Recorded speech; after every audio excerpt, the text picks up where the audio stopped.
Are you ready? Are you sitting down? We're going to pull back the curtain on the divorce process, the mistakes and the missteps. How can couples navigate the divorce process? Can you still divorce in a healthy way? The conversation is as good as it gets. It's fun, insightful. It will change the way you think about your life and how to tackle life's challenges. The Schein Podcast, Season 3.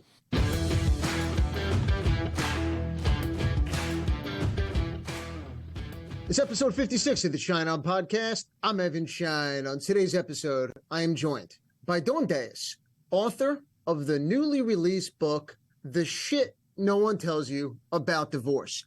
It's a book that I couldn't put down and a title I absolutely love. Why? Because it's real. It's honest. It's transparent. And it is a perspective into the divorce process and what really goes on from a person who has lived it and been through the good and the bad, the highs and the lows, the struggles and the successes. Dawn and I talk about life, love, marriage, failure, and the biggest lessons that she learned after her divorce. We get into her book and what it's like to have a blow-by-blow account of her marriage in a book for the entire world to read. And producer Dave, on the last day of January 2023, and I can't believe we're about to put a red bow on this month and say happy February. Let me ask you, what's the one thing to start 2023 that surprised you on relationships, the start of the year, your own life? What's the one thing? My ex-wife is still speaking to me, so that's good. That's always a good thing, right? It's a good thing, yeah. I'm always happy to share my personal experiences. And I guess I'd say that personally, my ex-wife and our relationship has probably never been better. I always say knock wood. And it's just sometimes time heals all wounds, and it's been a number of years for me. So for those who are still in the early years of divorce, I say there's hope that things will become strangely peaceful. Knock on wood. Knock on wood. Dave, let me ask you, what do you attribute that to? Is it time? Is it your children getting older? Is it life? Is it maturity? What do you attribute that to? Yeah, I mean, a little bit of everything, I think. I have the benefit, I think, of having an ex-wife who is, some might think she's actually kind of a serious person. She's a criminal prosecutor here in Massachusetts. So you wouldn't think you'd think she'd be kind of a little bit more of a tough cookie. But over time, the more time we spend together, mostly on the phone, talking about the kids. My kids are older now. Our youngest is 20 and just headed back to his junior year in college. And so life changes, and if you agree to sort of share those moments with your spouse, then I think that's healthy. And so that's where we are. So No, Dave, that's a great place to be. And Dave, we have an incredible docket today. So as we always do here in the podcast, let's fire it up. Let's do it. And now, let's see what's on the docket. Item 1 comes to us, a very interesting take on how companies should be handling employees going through divorce. This particular theory, item, call it, comes to us from the Daily Mail. Item 1. Headline reads, sitting at home moping doesn't help. Business expert says bosses should give staff going through a marriage breakup more work to distract them amid calls for official divorce leave. So, sounds kind of counterintuitive to me, Evan, but your thoughts? Dave, look, you call it an interesting take. How about this? I think it's an outrageous take. I couldn't disagree more with business expert Tina Knight. Her take that she would, quote, pile work on staff going through divorce, I find reckless. I find it out of touch, and I find it absolutely insensitive. Knight goes on to say, I've had many employees go through divorces and worse, and sitting at home moping doesn't help. Is she serious? She presents the choice as if sitting at home moping is the only thing people do when going through tough times. Is she kidding? Is she absolutely kidding? Dave, is she out of touch or is it me? No, for sure. Now, listen, for some people, being busy distracts us from things. That there's no doubt about that. And we always say, whatever you can do to get yourself out of a crisis, do that thing. If it's more work, then go for it. But that's not for the bosses to decide, right? The bosses, I think, have to show at least a modicum of sensitivity for an employee going through something like this. Is that what you're Dave, thinking? as a business owner, you should care about your employees' mental health. You should offer opportunities and ways to help people get through tough times. And Tina Knight's a business consultant. Her answer, her response, her way of helping employees who are going through a divorce and life-changing, life-altering times when their personal life is suffering. Her answer is to pile on the work, to bury them in work, as if this outrageous suggestion would magically block out their family being torn apart and going through transition. Dave, come on. Yep, I'm with you. Item 2 comes to us from Psychology Today. Item 2. Headline reads, can the gray divorce be a perfect financial storm? How to prepare and protect your financial well-being during and after divorce. Couples 50 years and older can obviously face big financial surprises, this article says. Evan, we've talked about gray divorces before. Your thoughts on this article? Dave, this is a fantastic article by Carol Hughes and Bruce Fredenberg. And as you mentioned, we've talked on past podcast episodes on the rise in gray divorce. And we've talked about the reasons. Longer life expectancy, less stigma, financial independence, or different life interest. The article gets into things that you may not think about if you were over 50 or over 60 and getting divorced. And the great points in the article, Dave, those are things that attorneys should think about for their clients. Because as an attorney, to understand and to appreciate all the factors, all the considerations, emotional, financial, that may make a split for a client. When that client is over 50 or 60 years old, unique from a typical divorce, as an attorney, you need to truly understand that. We move on to item 3. Item 3. This item also comes to us from Psychology Today. Headline reads, women seek divorce more often. The aftermath isn't always easy. Dave, 2 quick takes on the article in Psychology Today. Look, we've talked about statistics on the podcast, and these statistics are real. I do find that women seek divorce and initiate divorce more than men. The article goes on to list 5 reasons that marriage falls apart: relational concerns, behavioral problems, infidelity, responsibilities are not equally shared, and values. Let me add 3 more to this list: communication, finances, and trust. And Dave, you're divorced, and you know a lot of people who have been through divorces in the process. Any other thoughts, anything you would add to the list of reasons people call it quits to separate?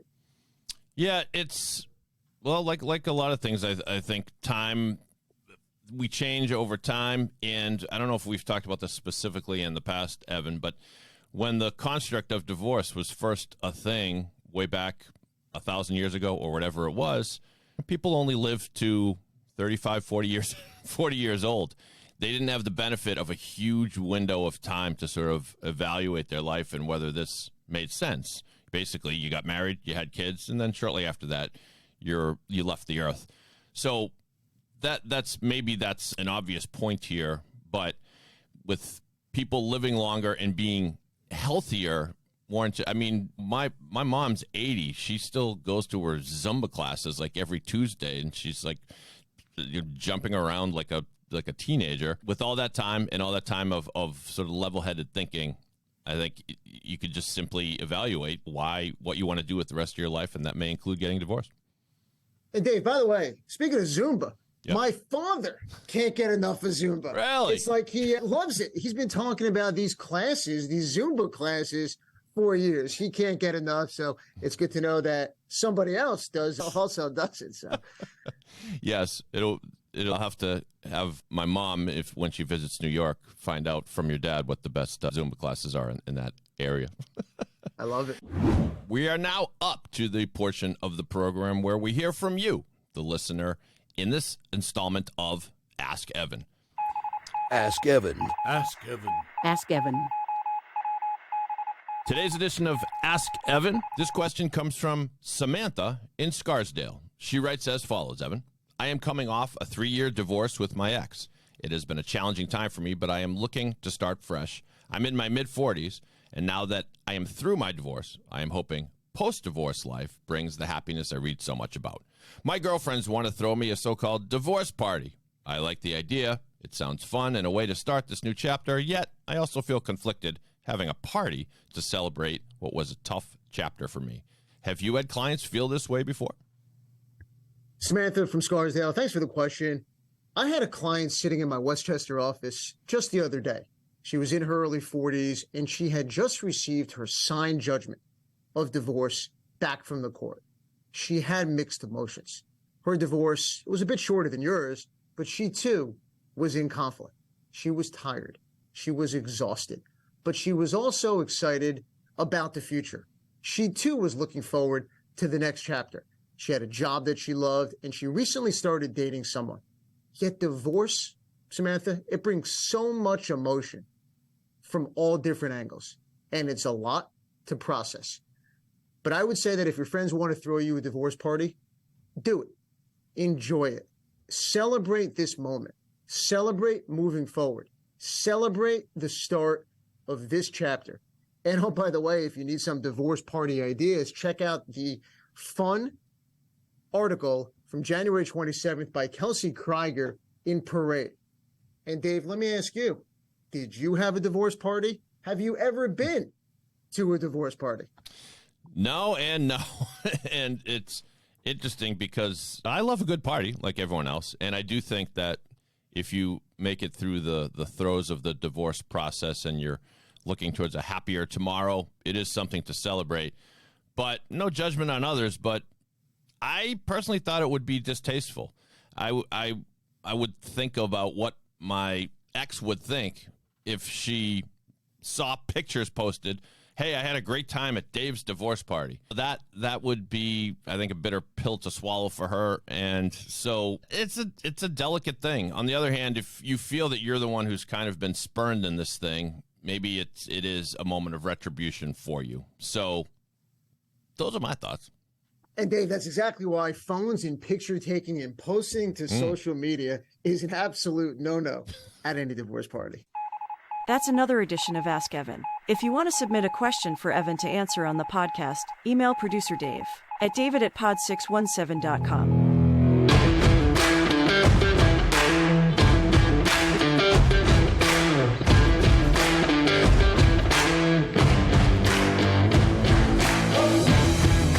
Our featured guest on this week's episode of the Schein podcast is Dais, author of the new book, The Shit No One Tells You About Divorce. Dawn, welcome to the podcast.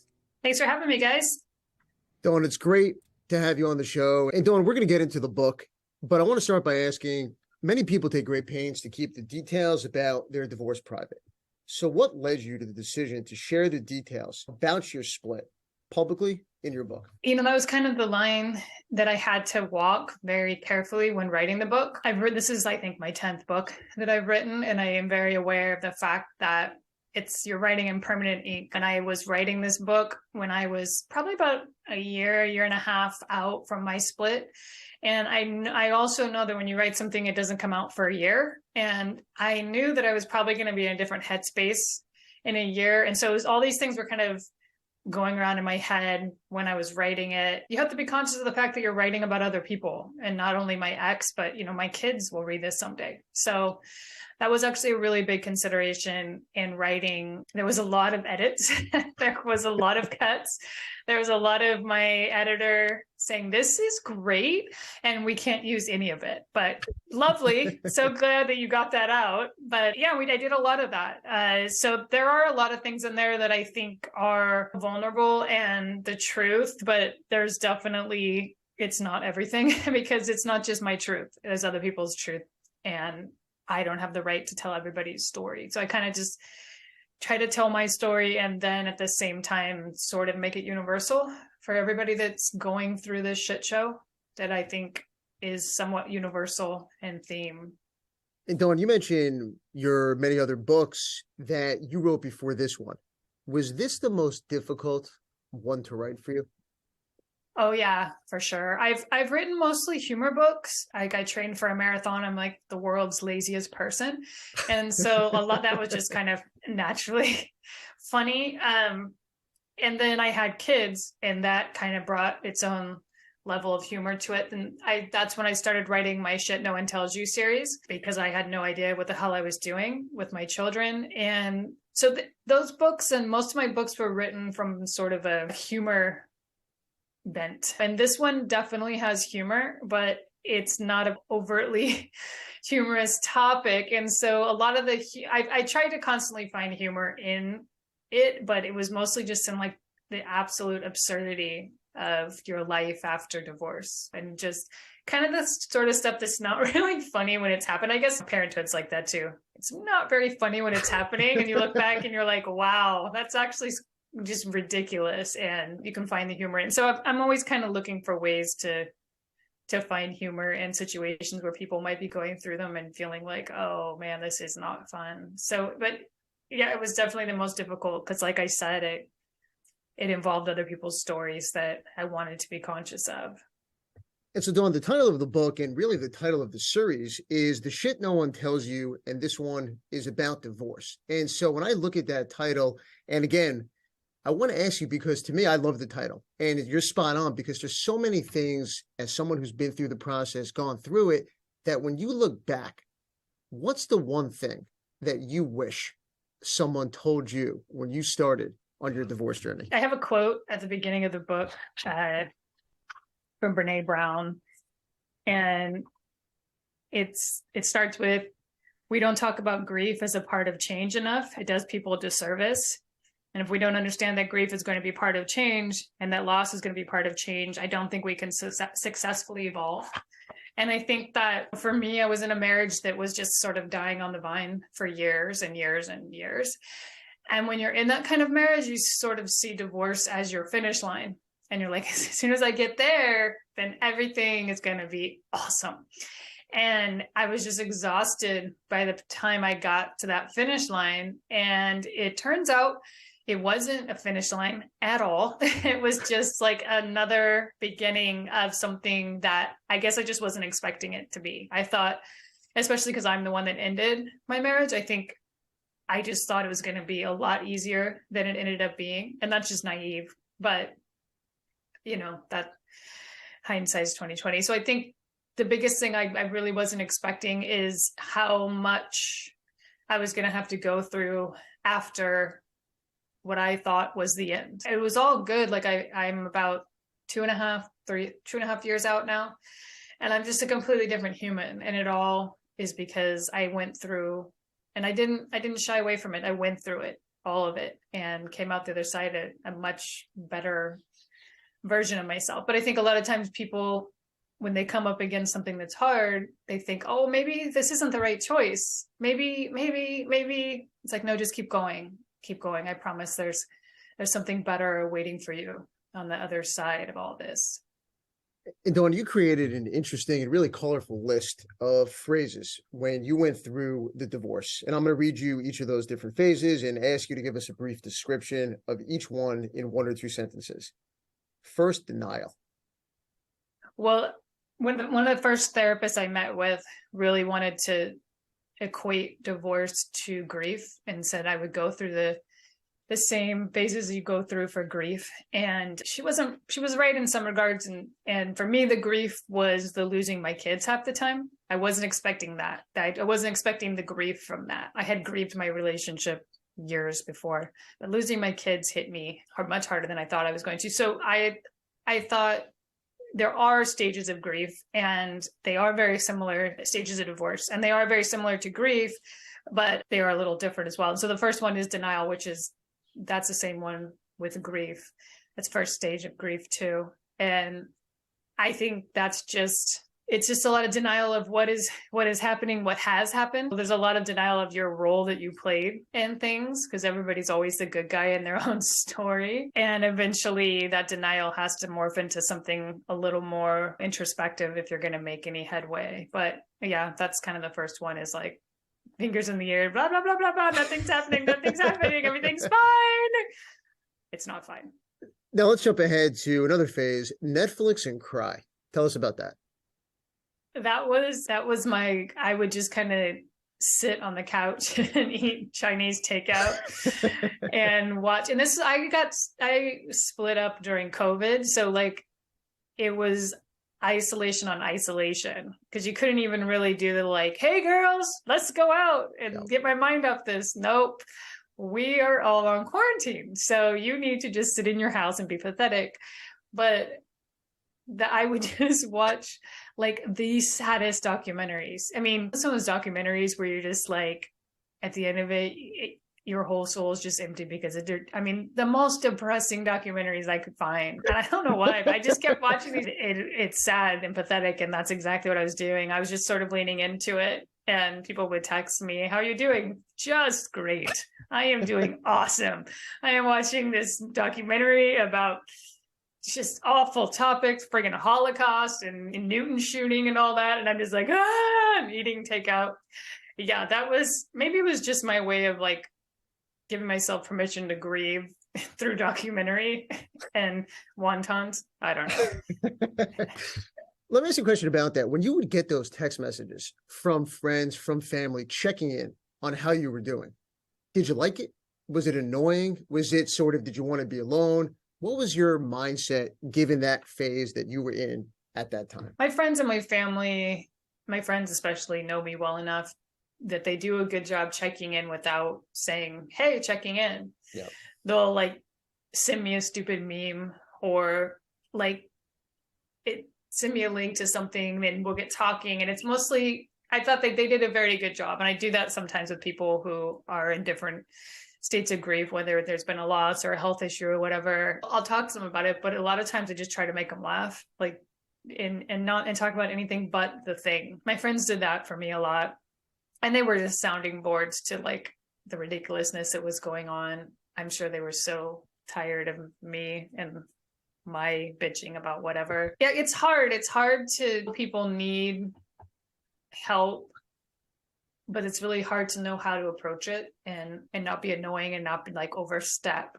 It's a balance. Usually you can kind of fill out the person. But yeah, I remember looking back on it, I just remember the people who just kind of didn't so much write and say, how are you? They would just write and say anything. And it means a lot to me now, because I can see what they were doing. They were connecting with me in the way that they know that I would be receptive to connection without overtly asking, how am I doing? They just send a stupid joke or whatever and kind of get me to start talking or whatever. So yeah, it's nice. It's a good thing to do. Just say, hey, you don't need to, it doesn't need to be anything too deep. How are things going with a divorce? Like, no, you could just, I don't know, just reach out, and a good meme goes a long way. Communication. So from memes to the next phase, tell us about the whole phase. Oh, I think this is a really important phase, because I think that like everything is really serious when you are going through divorce. Every part of your life is very serious. Your custody schedules, your mediation appointments, your therapy appointments, everything just heavy and big and important. And a lot of times people start dating and they're like looking for their new person or their new spouse, which do not do that. That's an awful idea. And it's lazy. Like, what you're doing is you're trying to find someone to like band-aid you back together, and you're going to have to do the work eventually. So you might as well do it at the beginning. But the hoe phase to me is the fun phase. Like, go let dating be fun. Like, don't overthink it. Don't worry about this person being the one, the next one, your next spouse or whatever. Like, go make out with a stranger. Who cares? Like, go have dinner with someone who's like excited to sit across from you and have a conversation. Because like at the end of divorce, I think that was one of the hardest things, is just a complete lack of communication, the inability to sit across the table and have a conversation that isn't weighted down by like 12 years of shit. Like, Mhm. just go have fun and like let someone like you, and I don't know, meet new people. And, like, just and let it be something that isn't heavy. The one thing in your life that isn't heavy and doesn't really matter. Like, who cares if you never see this person again? Like, go feel good. That's the fun. That's the fun part of it. Yeah, I mean, be safe. Like, that's obvious. Like, be safe. Don't do anything that's going to put yourself in danger. But I don't know, like, go be stupid and have fun and act like a 19-year-old that doesn't have all this other shit weighing you down. And it can feel good. It feels good to feel good.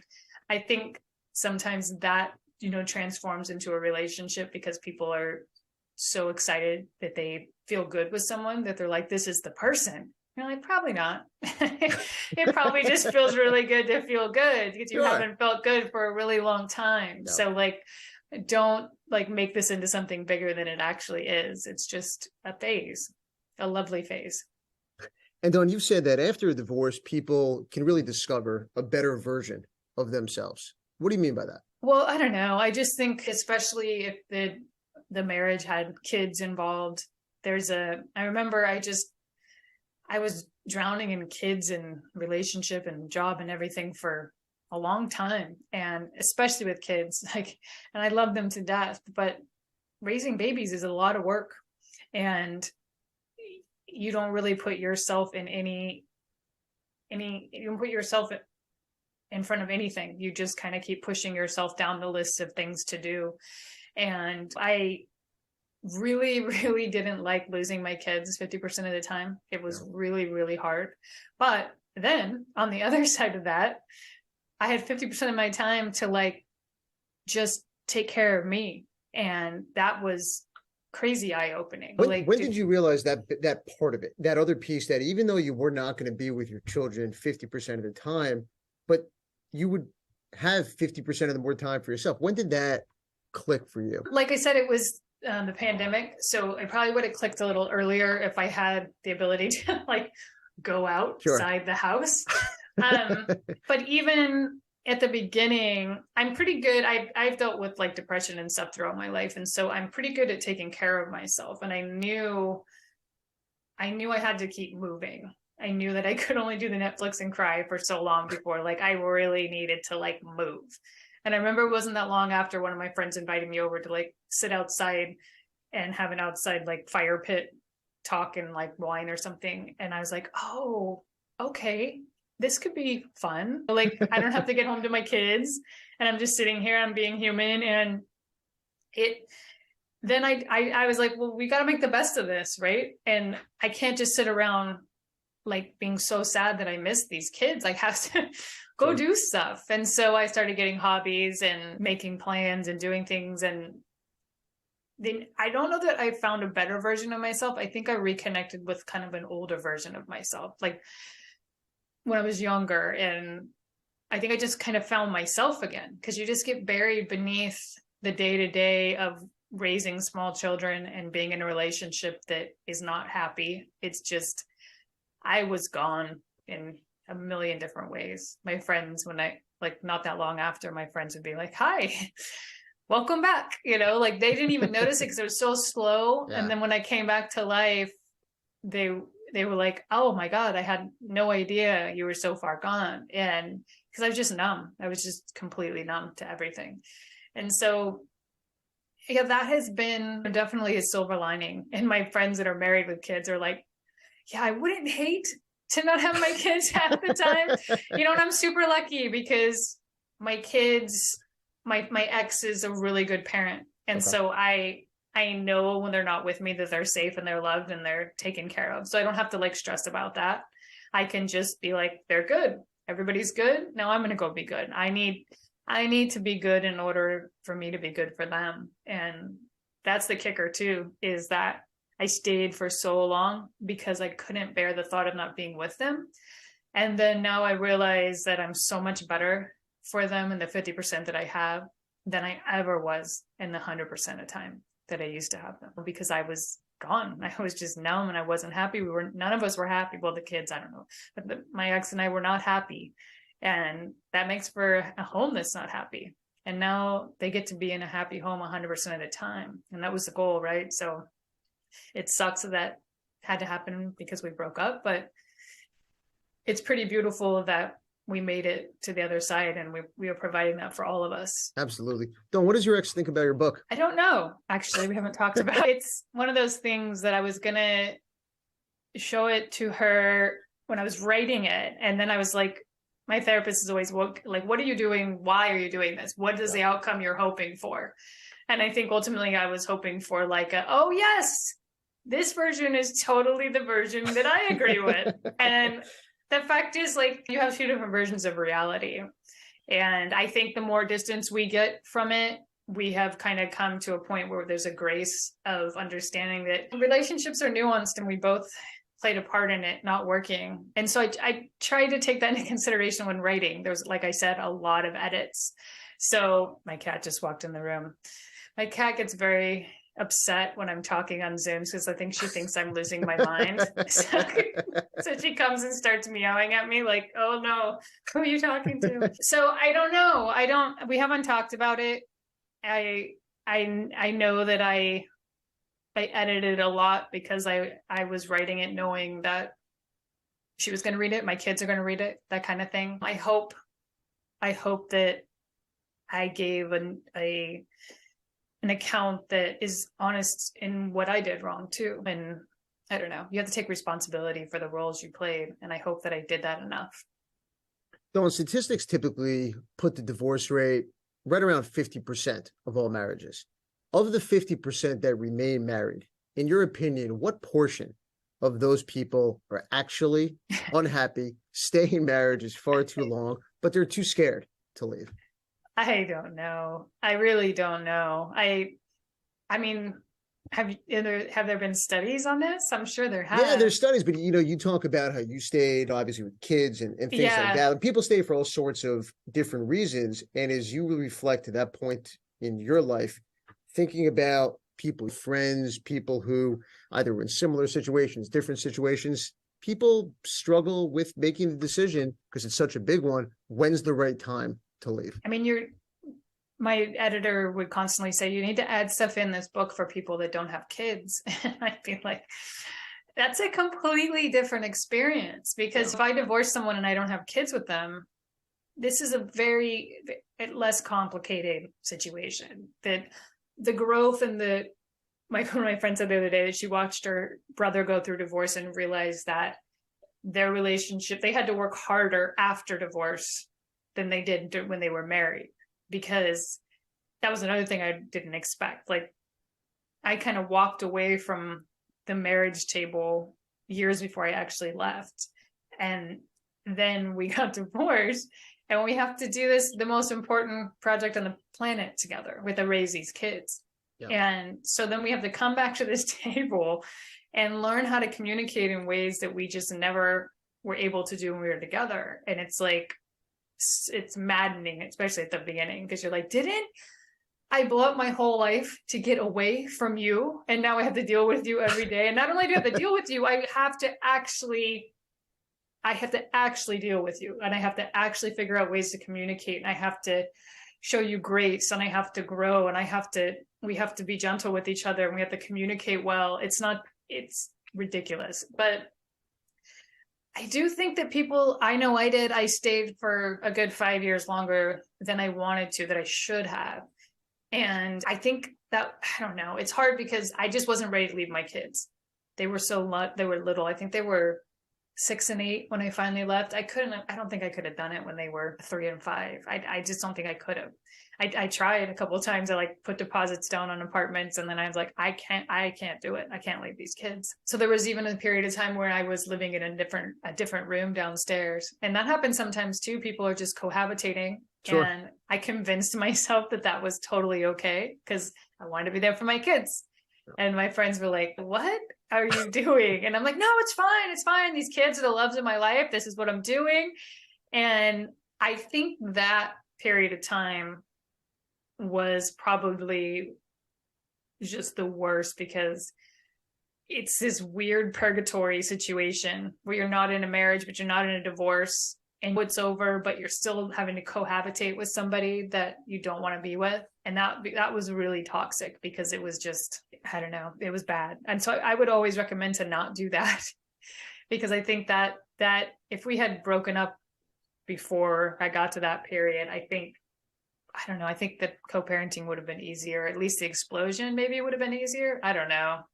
Well, and even now, from what I'm saying, I mean, divorces are taking so long, whether you're in the court system, out of the court system, you can have, and people often do, these living arrangements that go on for 6 months, 6 months turn into a year magically turns into 2 years, if not longer, and everyone's life is in limbo. The children, the parents, and it really delays the inevitable transition for the parents and for the kids. It's not a healthy place to be, and really for anyone.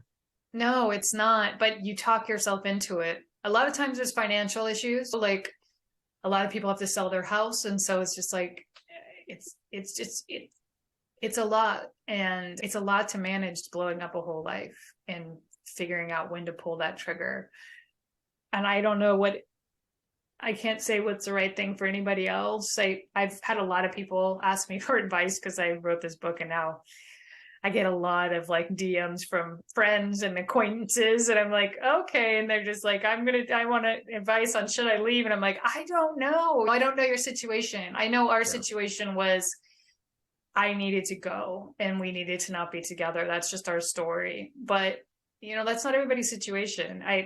I do think sometimes people just put their head down and they just do the thing because there's kids, and you're just like, I did this too, where you're on like something, you're landing like an object that's in motion, and it's hard to get off an object that's in motion. Yep. Like we built this huge life together. Like we were very good partners. We were very good co-parents, and we built great careers. We had like 5 properties by the time we split up. And so we have 2 kids, 5 properties, 2 great careers, and this and this and that, and like all this stuff. And I think ultimately all that was just kind of a cover for the fact that we weren't actually happy. But when it came to blow it up, like that's a lot to blow up. It's a lot to blow up. It's a lot to blow up. And ultimately I walked away from a lot financially, and I do not regret it at all. Not for 1 second. I might when I get older. And I'm like, oh man, I really miss my retirement.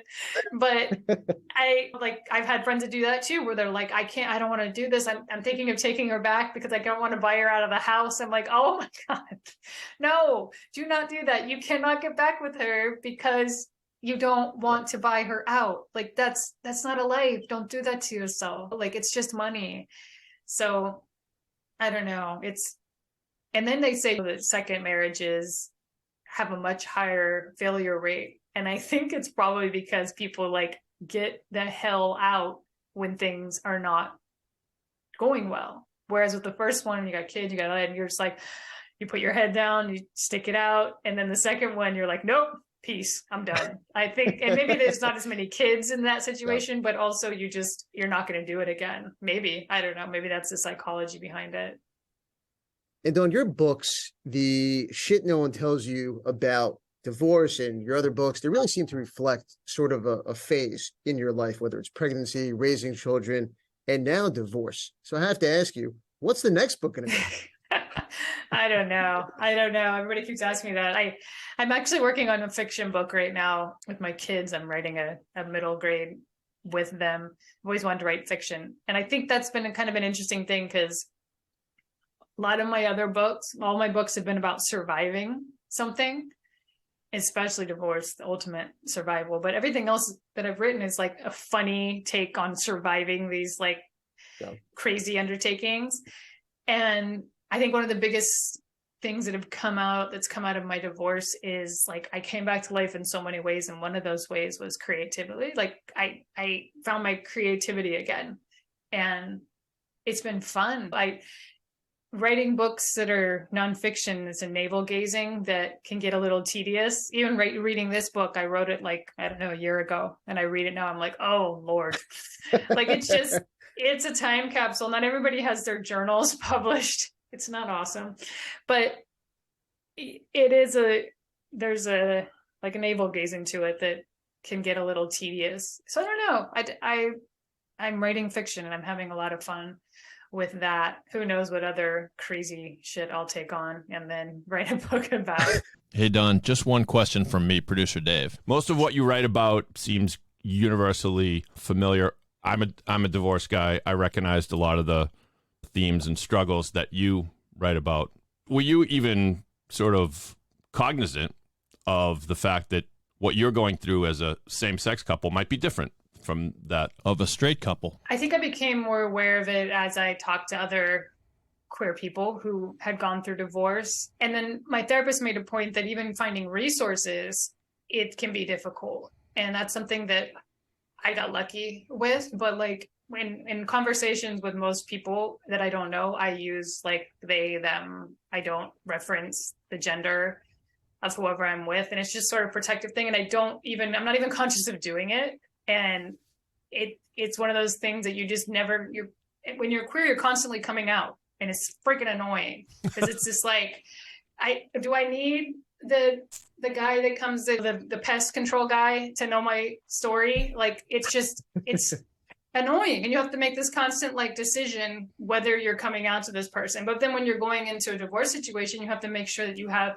mediators. You have to make sure you have therapists. You have to make sure you have lawyers. You have to, like, with someone that came to notarize our divorce agreement. I needed to let her know before she got here. There's 2 women signing. Like, it's not a huge deal anymore, but you just never know. And so it's something that you have to take into consideration. You have to make sure these people are queer friendly, or you're not going to get the support that you need. This was absolutely fantastic. Your book, The Shit No One Tells You About Divorce, is a must read. It's out in 2023. Tell everybody where they can pick up a copy of the book, where they can read all your other books, to really find out about all the wonderful things and resources that you have out there. My website is dais.com, and my last name is Dais. This is great. I want to thank you for coming on the podcast. Thank you for having me. Episode 56 of the Schein On podcast. What a show. And producer Dave, what a doctor. And what an interview with Dawn Dais. Her book, The Shit No One Tells You About Divorce, is out now. Pick it up, read it. It really is that good. And Dave, you brought your A game as you always do. How about that show? Terrific show as usual. Great and unique thoughts from Dawn Dais that I think we haven't heard from any other guests. The roster of stars appearing on Schein On, the library builds, Evan. And you can listen to podcasts on all major podcast platforms, Apple, Spotify, Stitcher, and wherever else you listen to the podcast. Follow the podcast and subscribe. I'm Evan Schein, and I'll talk to you again real soon.